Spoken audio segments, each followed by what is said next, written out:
जम्मू कश्मीर में एक बार फिर से स्टेटहुड का मामला गर्माता हुआ दिखाई दे रहा है, या फिर यूं कहें कि स्टेटहुड का जिन एक बार फिर से बोतल से निकल आया है। वो इसलिए हम कह रहे हैं क्योंकि पिछले दिनों एक दिन पहले ही तारिक हमीद कर्रा, जो कि रियासती सदर हैं जम्मू कश्मीर कांग्रेस के, उन्होंने एक बार फिर से इस बात को दोहराया। मौका क्या था और किस तरह के बयानात वो दे रहे थे, जिसके बाद उन्होंने स्टेटहुड को भी इस बयान में शामिल किया। पूरी तफसील आपको देंगे, बने रहिएगा हमारे साथ। और भारतीय जनता पार्टी का इस पर क्या कुछ कहना है वो भी जानकारी पूरी तरीके से आपको देंगे। तो जम्मू कश्मीर में जहां एक तरफ शासन प्रशासन को लेकर रस्साकशी चलती रहती है, क्योंकि कांग्रेस की अगर माने और नेशनल कॉन्फ्रेंस की कहें जिनकी सरकार है, तो इस मौजूदा वक्त में कहा जाता है कि हमारे डुअल पावर सिस्टम है, यानी हम सही तरीके से काम नहीं कर पाते, दो हाथों में यहां पावर दिया गया है और हमारी चलती नहीं है। कई बार नेशनल कॉन्फ्रेंस की सरकार की तरफ से ये कहा जाता रहा है।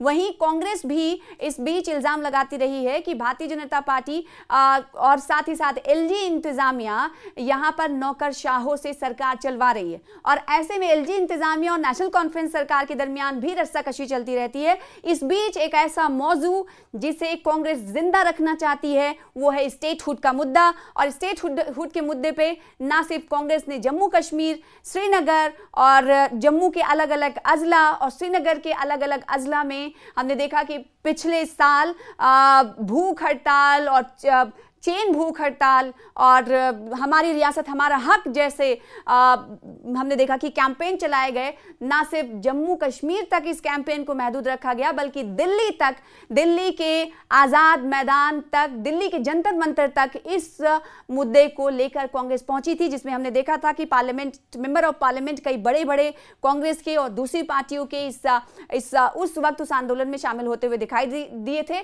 मौका था और मुद्दा था और मकसद सिर्फ एक ही कि वो जम्मू कश्मीर रियासत जो पहले रियासत हुआ करती थी, वो जम्मू कश्मीर जो पहले राज्य हुआ करता था, उसे डिग्रेड करके यूटी में तब्दील कर दिया गया। तो हम मांग वही करते हैं कि हमें फिर से हमारी रियासत वापस दी जाए, और इसीलिए एक स्लोगन का भी एहतमाम कांग्रेस की तरफ से किया गया, हमारी रियासत हमारी रियासत हमारी पहचान। ऐसे हमने देखा कि आउटरीच प्रोग्राम भी जम्मू कश्मीर में चलाए गए।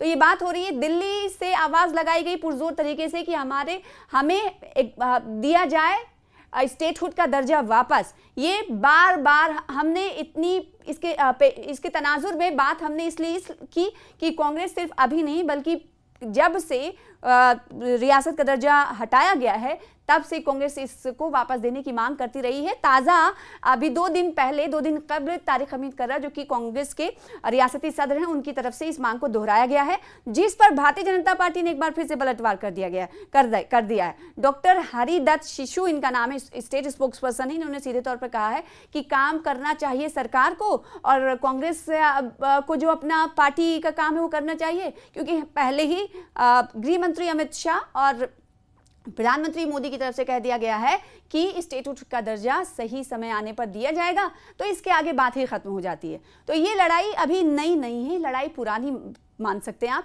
क्योंकि ये लड़ाई उस वक्त शुरू हुई 2019 से, जब इस रियासत का दर्जा खत्म किया गया था। पूरी जम्मू कश्मीर रियासत थी, जिसमें जम्मू और कश्मीर और लद्दाख शामिल था। लेकिन जब 2019 में फैसला लिया गया तो दो भागों में बाइफरकेट कर दिया गया। जम्मू कश्मीर को एक साथ एक यूटी बना दी गई, लद्दाख को दूसरी यूटी बना दी गई। तो ऐसे में डिग्री मतलब जो इमेज थी और या फिर जो पावर था वो 2 हिस्सों में तकसीम हो गया। ना सिर्फ पावर तकसीम हो गया, बल्कि इसे यूटी बना दिया गया। यानी पूरा जो अगर क्षेत्रीय ढांचे की बात करेंगे तो उसे तो 2 पार्ट में 2 भागों में डिवाइड किया गया, और दूसरी तरफ उसकी शक्तियां भी कम कर दी गई। यानी यहाँ पर जो शासन प्रशासन चलाएगा वो एलजी चलाएगा, जिसके बाद हमने देखा है कि अक्सर व बेशतर सरकार और भारतीय जनता पार्टी के भी दरमियान टसल चलती रहती है। लेकिन यहाँ पर वो बयान आपको तारिक हमीद कर्रा का सुनाते हैं, जो हालिया दिनों इन्होंने दिया है, जिसके बाद एक बार फिर से स्टेटहुड का मुद्दा फिर से उरूज पर दिखाई दे रहा है। और ऐसा नहीं है कि सिर्फ कांग्रेस और दूसरी पार्टियां, बल्कि नेशनल कॉन्फ्रेंस जिनकी सरकार है वो भी कहती है कि हमें डुअल सिस्टम निज़ाम से भुगतना पड़ रहा है, हमें लड़ना पड़ रहा है, क्योंकि हम सही तरीके से काम नहीं कर पाते हैं, हमारे हाथ में पूरा इंतज़ाम नहीं है और नौकरशाहों के से इस वक्त पूरी यूटी चल रही है, लिहाजा हमें रियासत का दर्जा दिया जाए जल्द से जल्द। नेशनल कॉन्फ्रेंस भी ऐसा बोलती है। तो ये ऐसा नहीं है कि सिर्फ और सिर्फ कांग्रेस, लेकिन कांग्रेस ने हमने देखा कि बड़े पुरजोर अंदाज में जम्मू कश्मीर से लेकर दिल्ली तक रैलियां निकाली, आंदोलन किए, भूख हड़ताल किया, चेन भूख हड़ताल किया। ऐसे में नेशनल कॉन्फ्रेंस ने कहा था कि ये हमारा मुद्दा। उस वक्त हमने देखा था कि कांग्रेस के इस आंदोलन को पुरजोर तरीके से उठाने में भी नेशनल कॉन्फ्रेंस की तरफ से आपत्ति जताई गई थी। कहा गया था कि ये तो हमारा मुद्दा है, हम इस मुद्दे को उठाते रहेंगे, लेकिन कांग्रेस ने हमसे बातचीत नहीं की, तो हम अपने तरीके से उठाते रहेंगे। ऐसे में ये बात भी सामने आई कि इस मुद्दे को उठाने के लिए पार्टियों में होड़ भी मची हुई है कि हम इसके वाली हैं और दूसरा कह रहा है हम इसके वाली हैं। तो एक बार फिर से कहा जा सकता है कि स्टेटहुड का मुद्दा जोरों शोर से उठने लगा है।